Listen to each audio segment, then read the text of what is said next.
In the lush, mountainous heart of Jamaica, a legend was born, a story of defiance, leadership, and freedom that echoes through the centuries. This is the story of Queen Nanny, the indomitable leader of the Jamaica Maroons. Who was this incredible woman? The exact details of her early life are shrouded in the mists of history, but most accounts agree that she was born in what is now Ghana, West Africa, into the Akan or Ashanti people. Captured and enslaved, she was brought to Jamaica in the late 17th century, a place of brutal sugar plantations and unimaginable hardship under British colonial rule. But Nanny's spirit was never meant for chains. From the moment she set foot on Jamaican soil, the seeds of rebellion were sown. She, along with her brothers Cudjoe, Akampong, Johnny, and Kwao, escaped the suffocating grip of the plantations and fled into the treacherous, almost impassable terrain of the Blue Mountains. This was a land the British colonists feared, a wild and untamed wilderness. But for Nanny and her followers, it became a sanctuary, a fortress, a new home. They weren't just fugitives, they became founders. They established a community known as the Windward Maroons, building a town high in the mountains, strategically perched and fiercely defended. They called it Nanny Town. This wasn't just a hideout, it was a thriving, self-sufficient society. They grew their own food, maintained their African traditions, and forged a new identity as free people. At the heart of this community was Queen Nanny. She wasn't a queen by birthright or marriage, but by the sheer force of her will, her strategic genius, and her spiritual authority. She was a military tactician of the highest order. The British, with all their firepower and trained soldiers, found themselves utterly outmaneuvered by Nanny and her warriors. Nanny's tactics were revolutionary. She mastered the art of guerrilla warfare, using the dense jungle as her greatest ally. Her warriors would use camouflaged pits, ambushes, and even sentinels who communicated with a special horn called an abeng, made from a cow's horn. Its sound could travel for miles, alerting the community of approaching danger long before the enemy arrived. This intimate knowledge of the terrain gave them a powerful advantage over the red-coated soldiers who were unfamiliar with the disorienting landscape. But Nanny was more than just a brilliant general. She was a spiritual leader, an Obia woman, deeply connected to the ancestral spirits and traditions she brought from Africa. Legends grew around her.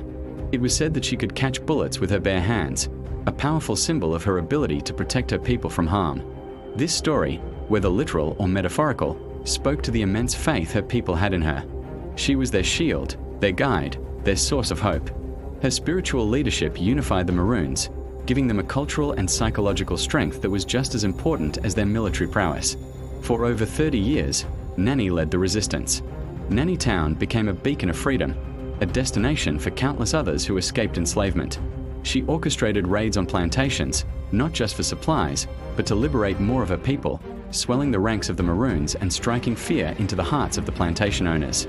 The colonial government poured immense resources into trying to crush her rebellion, launching what is known as the First Maroon War. They sent expedition after expedition into the mountains, but they were consistently repelled, suffering heavy losses. The British were frustrated, humiliated, and baffled. How could a small group of formerly enslaved people, led by a woman, hold off the might of the British Empire? They simply couldn't comprehend Nanny's leadership and the Maroons' unwavering resolve. In 1734, the British launched a massive assault on Nanny Town. Using cannons and overwhelming numbers, they managed to destroy the settlement. It was a devastating blow, but it did not break the Maroon spirit. They scattered, regrouped, and continued the fight under Nanny's leadership. Their resilience was extraordinary. They simply rebuilt, adapting and continuing their struggle for autonomy. The constant warfare was costly for both sides. Eventually, the British government realized they could not win a decisive military victory. They decided to negotiate. In 1739, a peace treaty was signed between the British and the Leeward Maroons, led by Nanny's brother, Cudjoe. A similar treaty was signed with the Windward Maroons, the group Nanny led, shortly after. These treaties were complex. They granted the Maroons their freedom and recognized their autonomy over large tracts of land. In exchange, the Maroons agreed to cease hostilities and to help the British by returning future runaway slaves. This part of the treaty is controversial and debated by historians to this day, but it secured a hard-won peace and the survival of the Maroon communities as free people within a colony built on slavery. In the heart of the mountains, they built Nanny Town, a strategically brilliant settlement. Life here was a world away from the plantations. The community was organized and self-sufficient. They grew their own food, like yams and plantains, in hidden fields. They built homes, raised families, and preserved the African languages, music, and stories that had been stripped from them. The social structure revolved around communal support, with everyone contributing to the defense and survival of the town. Queen Nanny presided over it all, a respected chief and matriarch. For years, the British colonial army tried to crush the Maroons. This sparked the First Maroon War. Queen Nanny's military genius was unmatched. She trained her warriors in guerrilla warfare, using the dense, unforgiving jungle as their greatest weapon. They were masters of camouflage, using leaves and branches to become invisible. They communicated over long distances using an ebeng, a horn made from a cow's horn, creating a secret communication network the British could never crack. One of their most famous tactics was the ambush.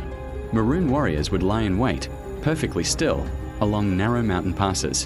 When a column of red-coated British soldiers marched into the trap, the Maroons would strike with devastating precision before melting back into the jungle.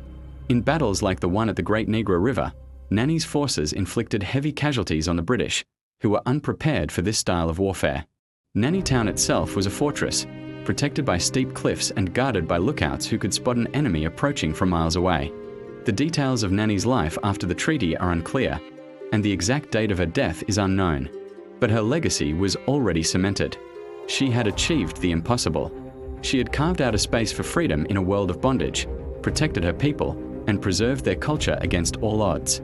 Today, Queen Nanny is more than just a historical figure in Jamaica. She is a national hero. Her face is on the Jamaican $500 bill, the only woman to be so honored. She is a symbol of strength, resistance, and the unyielding quest for freedom.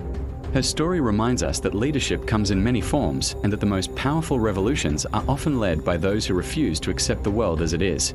She proved that one woman's courage could inspire a nation and change the course of history. The story of Queen Nanny of the Maroons is a testament to the resilience of the human spirit. It's a powerful chapter in the long fight for freedom and a reminder that even in the darkest of times, heroes rise. Thank you for joining me on this journey into the life of a true legend. If you found this story as inspiring as I do, please like, subscribe, and hit the notification bell for more stories of incredible figures from history. See you next time.